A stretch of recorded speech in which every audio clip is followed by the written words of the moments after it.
Oke, kalau lo udah siap dengerin, sekarang kita mulai presentasinya ya.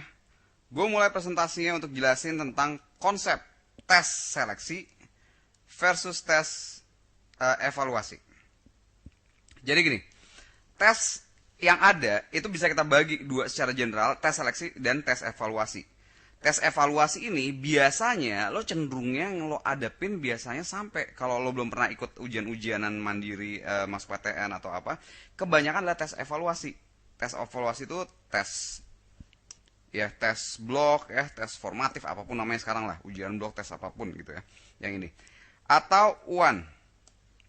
Nah, sifat dari tes evaluasi adalah gini, ada kurikulum, dijabarin, ada apa sih kompetensinya, harus menguasai ini itu apa. Kalau lo baca buku di depannya pasti ada tuh standar kompetensi yang diharapkan, bla bla bla bla. Siswa harus bisa begini begitu dan begini dan sebagainya. Oke? Nah, abis itu lo pelajarin deh isi dari ini. Setelah ini dipelajarin, abis itu dites. Seberapa jauh lo udah menguasai ini? Udah jelas jadinya. Kisi-kisinya udah jelas, kompetensi yang diminta udah jelas, bahkan kadang-kadang cara-cara yang diharapkan udah jelas. Makanya kadang-kadang kalau lo di sekolah tuh, wah caranya harus begini, caranya harus begitu. Kok gini secara orang gini kalau segala macam. Banyak gue lihat orang apa anak-anak yang stres juga. Gue juga dulu kayak gitu. Cara gue beda, abis itu diprotes gini-gini. Ya karena memang tuntutan kurikulumnya kadang-kadang caranya harus begitu. Gitu. Itu namanya tes evaluasi, men. Ya. Tes evaluasi itu intinya adalah lo dites seberapa jauh lo udah memenuhi standar kompetensi yang diinginkan, yang dijabarkan oleh kurikulum. Ya. Nah, yang bakal lo hadapin ini UAN kan? UN.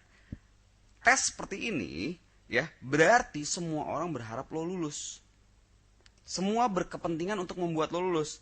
Ya guru lo, ya orang tua lo, ya kepala sekolah lo dan sekolah, ya pemerintah, ya nenek lo dan sebagainya.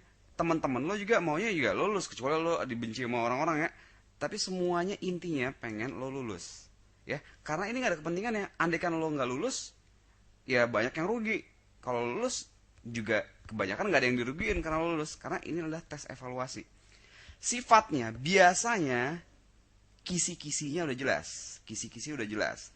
Standar kompetensi atau cara-cara yang diharapkan lo bisa udah jelas. Jadi gampang lo pelajarin ini, kuasain aja semuanya di sini, ikut tes, selesai, lulus. Kalau emang memenuhi syarat nilai tertentu, lulus. Itulah namanya tes evaluasi.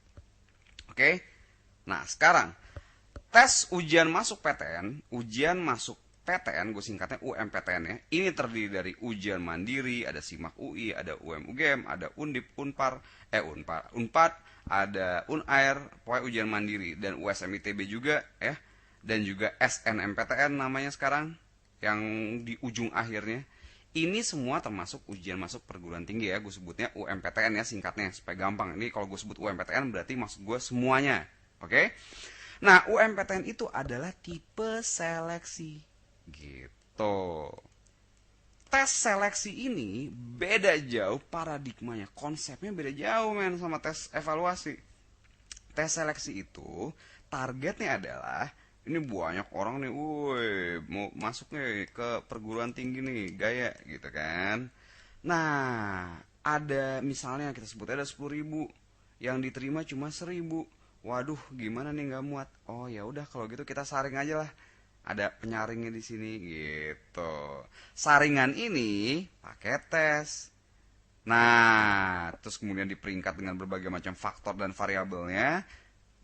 Diambil 1.000 terbaik, inilah yang diterima. Idealnya 1.000 terbaik ya. Kita nggak tahu kan kalau ada cita-cita di belakang apa segala macam. Tapi anggap aja kita jangan berpikir negatif, oke? Anggap mereka tulus, jujur dan sebagainya. Yang diterima adalah yang terbaik dengan berbagai faktor apapun lah, terserah. Nah, ini adalah tes seleksi.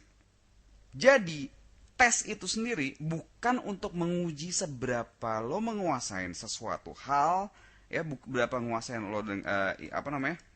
Kurikulum yang dijabarin, tapi intinya mereka mau menyaring nih orang-orang yang di sini diterima sesuai dengan kriteria mereka masing-masing.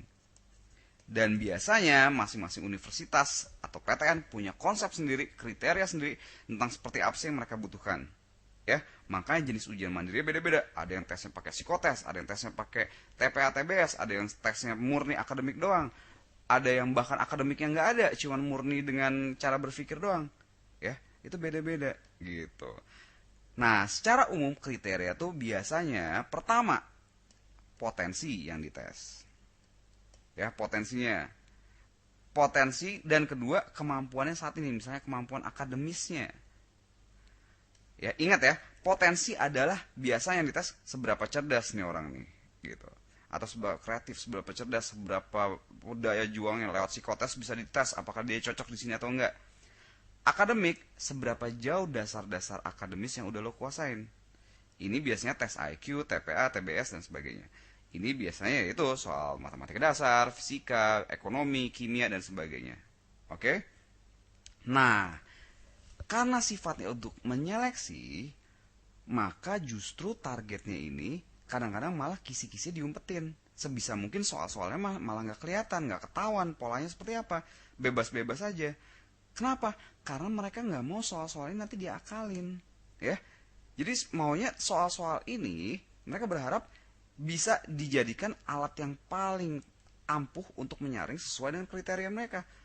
Kalau kisi-kisi dijabarin, kalau udah jelas apa segala macamnya, udah kelihatan lah ketahuan bentuknya, maka ya bisa jadi ini kayak dapat bocoran aja gitu kan. Nah, dan sifat dari tes seleksi ini, ingat, kata kunci karena ini seleksi, intinya adalah persaingan. Jadi kalau tadi semua orang pengen lulus, sekarang bisa jadi teman sebelah lo nih, kalau mau masuk jurusan, karena mungkin pilihan jurusannya sama, bisa jadi berharap jangan lo juga nggak lulus, bisa jadi gitu kan. Ada banyak yang berharap lo nggak lulus. Karena apa? Contoh ini, 10.000 ikut tes, 1.000 nggak, 1.000 yang lulus. Berarti perbandingan 1 banding 10, 1 diterima, 1 banding 9 ya kan? 1 diterima, 9 gagal. Bisa jadi kalau lo lulus, ada 9 orang yang berharap lo gagal, gitu kan? Ya nggak? Jadi konsepnya adalah persaingan.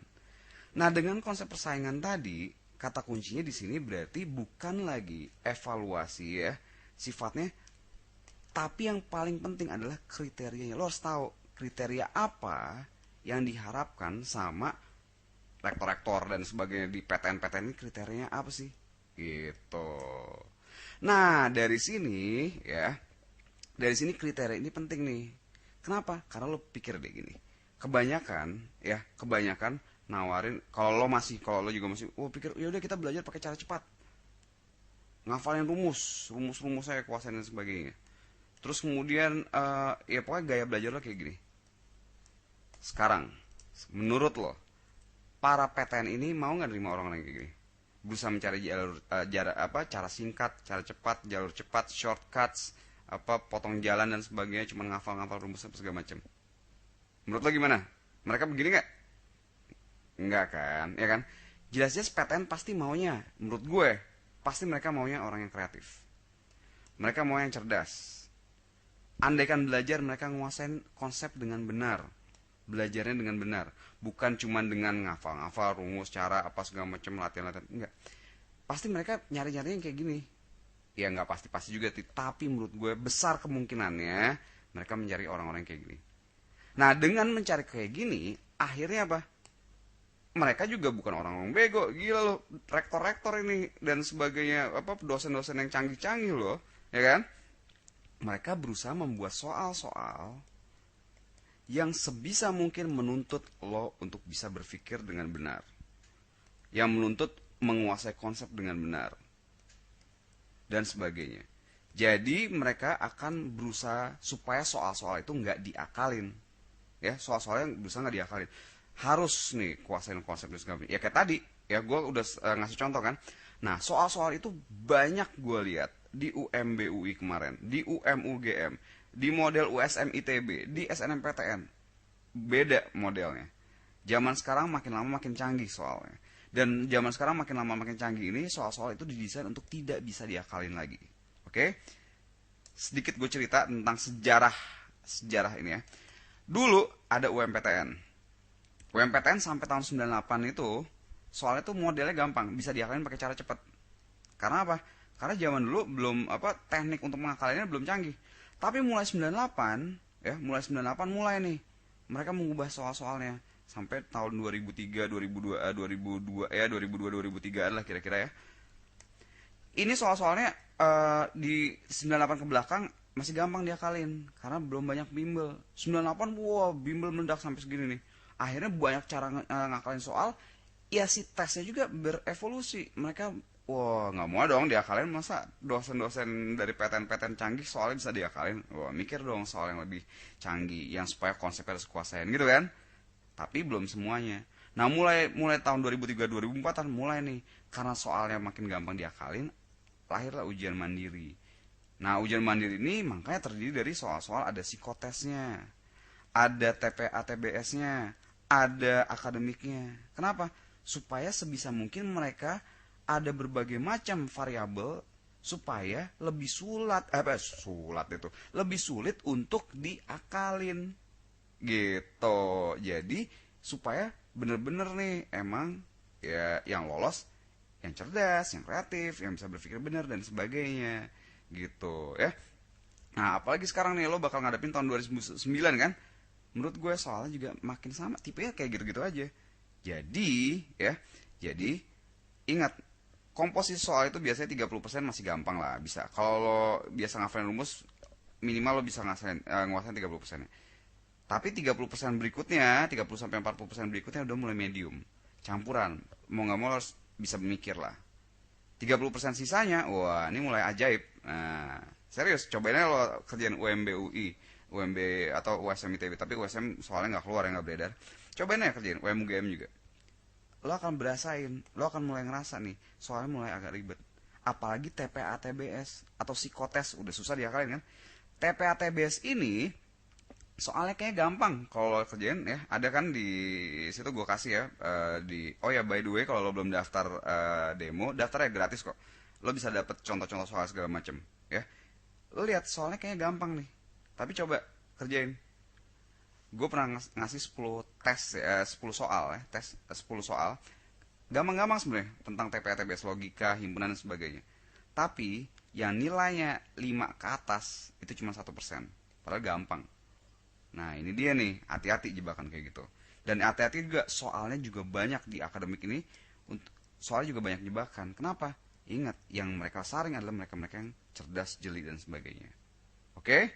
Ya, jadi hati-hati. Inilah konsep dari tes seleksi. Tapi juga jangan khawatir. Jangan khawatir, lo ikutin presentasi berikutnya. Jangan lupa kalau belum daftar demo gratis kok. Lo akan dapat tips banyak banget deh. Ya. Oke, next. Lo lihat presentasi berikutnya ya.